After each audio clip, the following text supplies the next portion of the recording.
كاين الزمت في البلاد، كاين الزمت وكاين الفساد وكاين الغلاء وكاين الفوارق الطبقيه.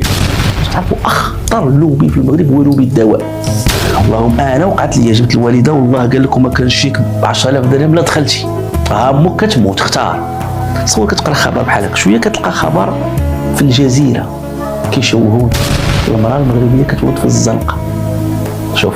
فقابلت الأطباء لكنهم طلبوا منها العودة لاحقا بمبرر أن موعد الوضع لم يحن بعد. خرجت السيدة من باب المستشفى إلى حديقة المستشفى، وهي في الحديقة أمام الناس وضعت مولودها.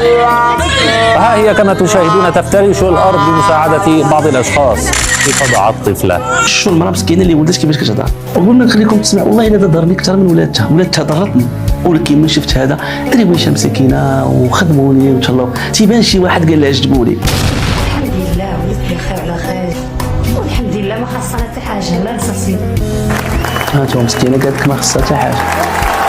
شوفوا خوتي المغاربه بعدا واش دخل سيدنا دابا حتى هذه السيده مسكينه دابا كنخاف شي واحد يقول لها واخا تمي والله ينصر سيدي بحال الملك عنده علاقه بهذه الصحه وهذا الشيء.